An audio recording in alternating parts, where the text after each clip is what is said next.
Good morning, good afternoon, good evening, fight fans around the world. Welcome back to Duality 7X. Wow. Wow.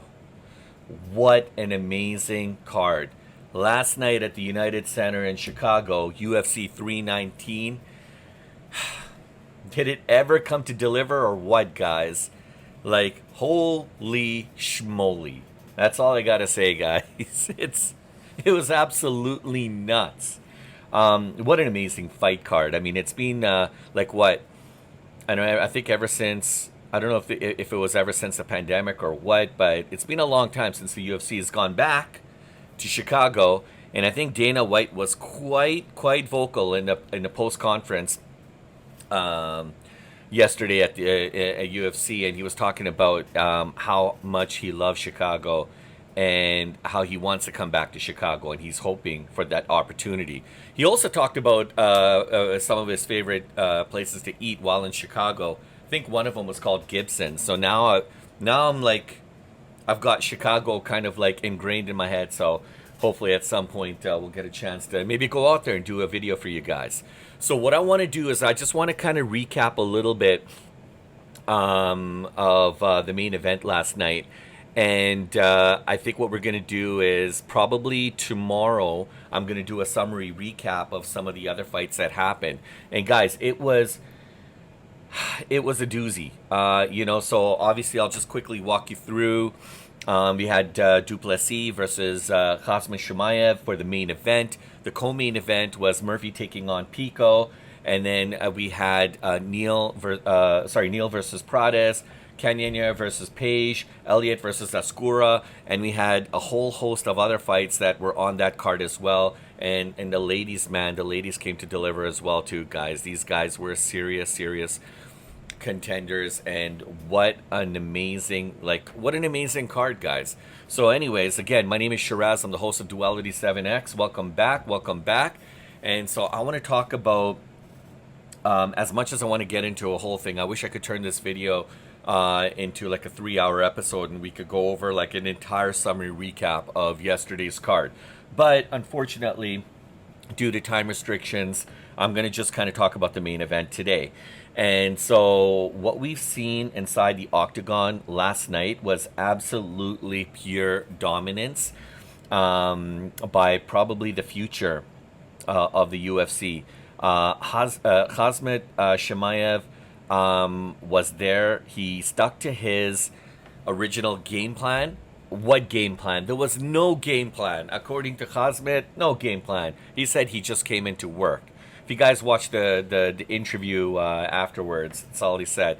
But anyways, he did stick to his opponent like glue, like white on rice. Guys, like if you watched my I can't do live videos, guys, right now. We're just a new YouTube channel and we got to meet the eligibility requirements. So if you can help us kind of get to the subscribership and, like and subscribe, guys. If you guys like these videos, please smash a like and subscribe, because that allows us to be able to start moving up our tier levels, so to speak, and to be able to offer more advanced features like live streaming, which is one of the things that I really wanted to do. But I did a live reaction of me watching the main event, and you can catch it on the channel. But I mean, the whole time I was referring to Khamzat on top of Dricus as a monkey on his back. He would not let go, like a parasite latches on to its host and doesn't let go. That's exactly what Khamzat did. And I mean, this guy was pure power. He was explosive. He came out like Mike Tyson, in his prime. And yeah, a lot of people were hoping that we would see like a knockout, and there was no knockout. And I kind of felt that actually as we got into like the third round. I felt with the flow of the fight, we weren't going to see a knockout. There were a couple times in the fight where both fighters were standing up, and they traded barbs. They traded some jabs, punches, kicks, and that was pretty good. It was pretty exciting. It was almost evenly matched, but I think look, the bottom line is Khamzat's I don't know if it was will, his determination, because Du Plessis came in with very strong, will and determination as well. But Khamzat's, wrestling capabilities were far too superior for DDP. And this is the reason why Khamzat Chimaev walked out the octagon as the undisputed UFC middleweight champion of the world. So now I'm going to break down how he pulled this off and why his wrestling and grappling is so freaking scary and what that means for the division moving forward. Plus, I'm going to share who I personally think could actually give him problems, I guess, in the near future. So again, if you guys are new here, please smash the like and the like button, to subscribe, and please drop your thoughts and comments below, and please hit the bell notification so you guys don't miss a beat. So let's get right into it. So here's how it all went down, guys. Now, from the opening bell, Khamzat went straight into his bread and butter. The thing that is going to made him, and will continue to make him a lot of money. And I just alluded to it earlier, guys, and that's wrestling. Guys, there's nothing like wrestling. I think Daniel Cormier, at the end, when he was talking to Seth Rogen, the analysts were all kind of speaking there, and Daniel Cormier is like, guys, I think UFC fighters, he didn't say it quote unquote, but essentially what he was saying is that UFC fighters need to start taking note of wrestling and start to incorporate more wrestling into into their mixed MMA training. So every time DDP tried to create space, Khamzat was right there. He was already on his next move. You defend one takedown, and he's already chaining 2, 3, 4 more together. And this is why, guys, if you watch my pre-fight, and I know it came out literally while UFC was coming out, but if you watch my first video, I was like, in order for DDP to come out successfully, he's gonna and fight, because I mean he's not fighting Adesanya, he's not fighting Strickland, he's fighting like the unstoppable force. He's fighting a guy who's undefeated in the UFC, and he is so passionate. Not that Du Plessis is not, and any of the fighters are not passionate about their craft. They 100% are passionate, but this guy loves to fight. So what do you need to do? You need to bring your A game, and you need to bring your plan B, your plan C, and maybe even a plan D, because chances are, and if you heard me in my first video, Khamzat is the kind of fighter who's going to wipe out your plan A, your plan B, maybe even your plan C. And if you don't have another strategy or plan, you might be in trouble. All right? So, Du Plessis, he was basically stuck the entire fight in the crucifix position, right? And look, that was some heavy pressure on top of him, right? It was pure domination across the board. The judges apparently gave it 50-44 unanimously. Some even scored 10-8 rounds. If you guys watch my reaction to the main event, one of the I think it was one of the fighters had called it like 10-8 already.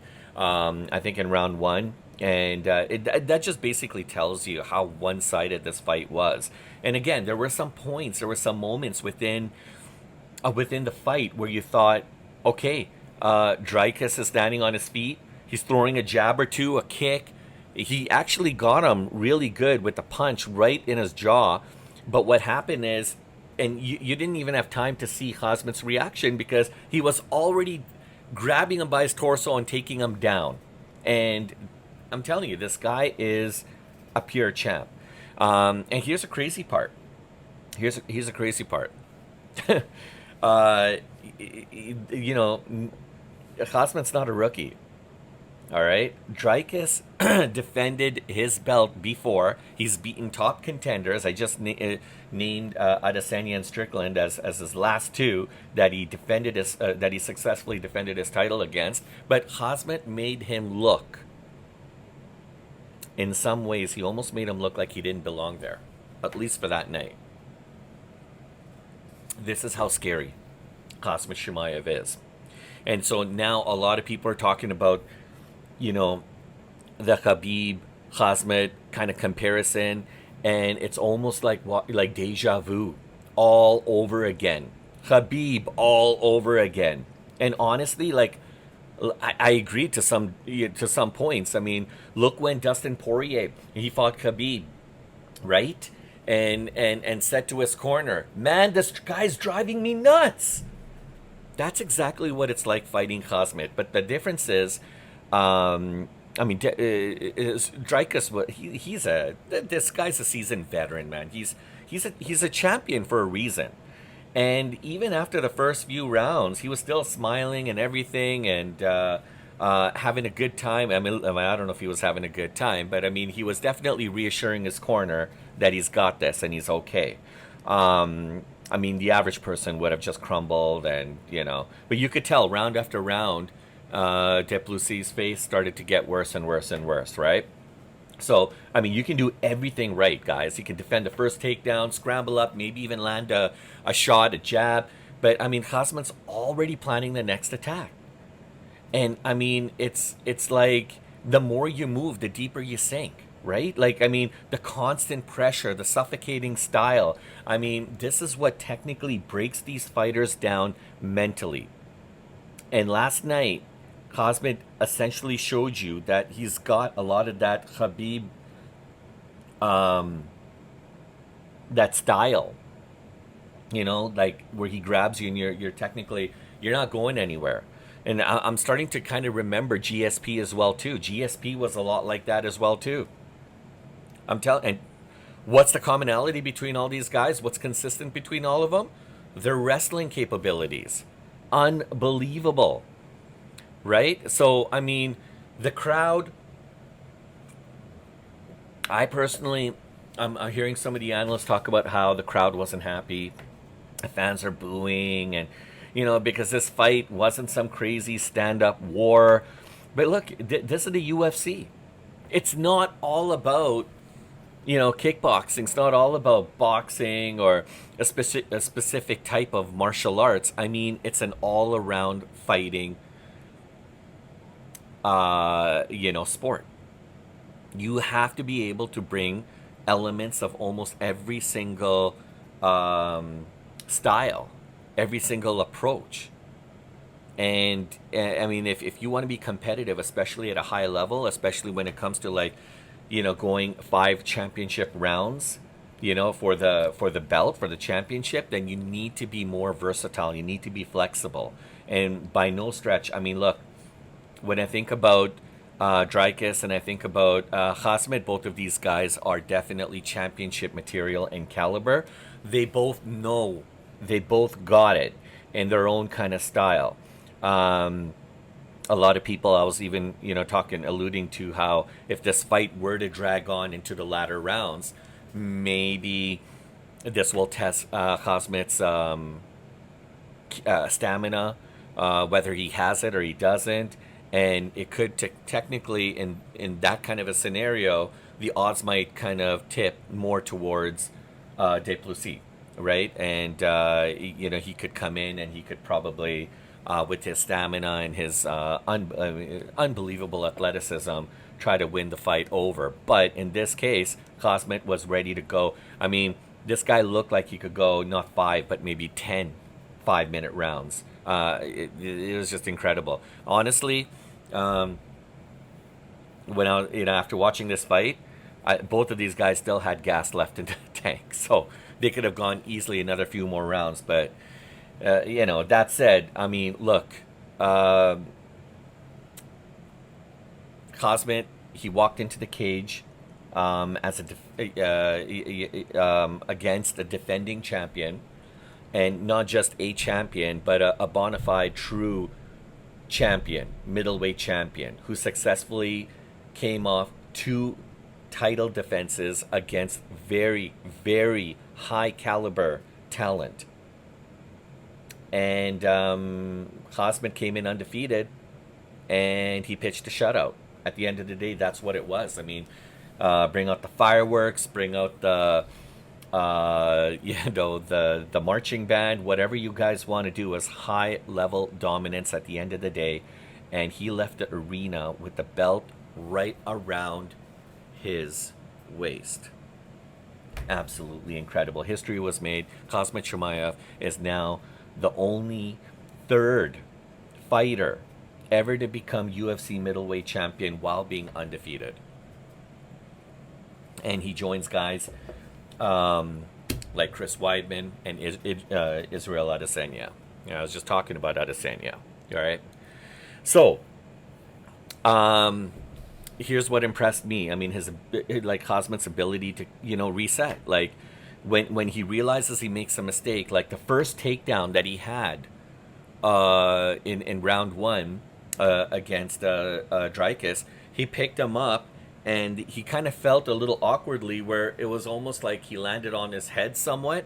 And it almost looked like Khamzat was going on his back. But then he kind of quickly reset and flipped himself over and got him into the right position again. I mean, there was so many, there were a few times here where there was some kind of miscalculations by Khamzat. But here's what makes him such a great fighter and a great champion. His ability to counter and reset right away after making those errors. Whereas some other fighters, they're not so quick. And this is the reason why they end up either losing or the fight goes extremely south for them. Right? So, Khamzat, whether there was a game plan, no game plan, he said there was no game plan. He stuck to what he knows and he didn't waste energy. And look, there were times, guys, when you watched Dricus, it looked like he was conserving energy because he was, but he was eating a lot of shots. And not only was he eating shots, that wears you down immensely, but the fact that you had this body weight on you the whole time, that also sucks the energy out of you as well, too. So really, at the end of the day, yeah, you're conserving energy because you're not throwing punches or kicks, but guess what? You're eating them. And you're like suffocating at the same time, so you're losing. You're draining more energy quicker and faster. And you could tell the amount of those knee kicks or the knees that he was eating from Khamzat, from on his behind and his back quads and hamstrings. That took a toll. You could tell his kicks weren't as crisp in the latter rounds. But anyways, another thing that stood out was, the wrestling, right? We keep talking about the wrestling, how important it was. He just wasn't shooting blindly, guys. He made DDP carry the weight on his hands. He forced him to carry pressure, and that really made it very hard for him to stand up. And these guys, I'm telling you, they're elite caliber level fighters. For them to be in this, for DDB to be in this situation, unbelievable. It just kind of shows you how dominant, how amazing of a fighter Khamzat is. But it also shows you how amazing of a fighter DDP is for not succumbing to all that pressure in the early rounds. He went the distance, right? Whereas a lot of other guys, probably not so much. And that talks about the level of training and athleticism that both of these fighters brought to the table. This was your equivalent of A-level listers in a movie. There was no room for these were number one and number one fighting each other. That's essentially what it was. So the big question now comes down to is, what's next? What's next for the big boy, the new big dog, the new middleweight champion of the world, Khamzat Chimaev? What is next? There's a lot of names that are being kind of flown around. A lot of people are talking about Mr. Fluffy Hernandez. He's got some crazy cardio. And he's got some skills and talents, guys, and that could honestly put Khamzat to a little bit of a test, especially when you start going into those deeper rounds. But for all those people who are talking about, can Khamzat even go the distance? Is this guy the kind of fighter who's just going to lose steam, into the latter rounds? I didn't see any of that. I'm telling you, both of these fighters, not just Khamzat, but DDP as well. The way they look to me is that these guys can go another 5 more 5-minute rounds right after that. So if Khamzat is going to be taking on a guy like Hernandez who brings his really top cardio and a lot of different kinds of skills and talents that this guy possesses, Khamzat I think is going to be ready. But I think that is going to be a very interesting fight, right? You got Baralho, who's definitely a legit jiu-jitsu size for the division. He's got some solid striking and punching capability, so that would be a good fight as well too, because you didn't see a lot of the stand-up in last night's fight, but I mean, Khamzat could throw punches as well too, and he can definitely eat them. He's proven that, right? So, but how? Like, what if you had a fight that was more on your feet and not so much on the ground? How would that fare against a wrestler and a grappler like Khamzat, right? So that'd be interesting to see. You've got RDR. He's got long limbs. He's got those knees, and I mean, so does Khamzat as well too, right? But then again, like, you know, when you start talking about moving up and down between weight classes and stuff like that, and then you got Islam Makhshayev, you got Della Maddalena. Like, I mean, you guys, there's a lot of other fighters as well too. The middleweight division is now the division. Crazy. They made this division so freaking exciting, if it wasn't already. But this is the division now, and honestly, things for the UFC just got a lot more interesting with Khamzat holding that belt. So anyways, guys, what did we learn from last night? Khamzat Chimaev is not just hype.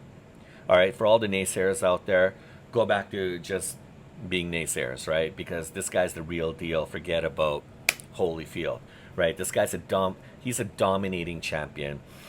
He remains undefeated, and he proved to the world that he's certainly one of the scariest fighters on the planet right now, and it's not even Halloween, guys. So I want to know what you guys think. Who should be the next fighter for Khamzat? Do you think anyone in this division can actually stop him? Drop your thoughts in the comments below, because I'm curious. I want to hear what you guys have to say. And if you enjoyed this breakdown, don't forget to hit the like, subscribe to Duality 7X, and turn on those notifications so you don't miss a beat. I'm Sheeraz. I want to thank you again for hanging out with me, and I'll catch you guys on the next one.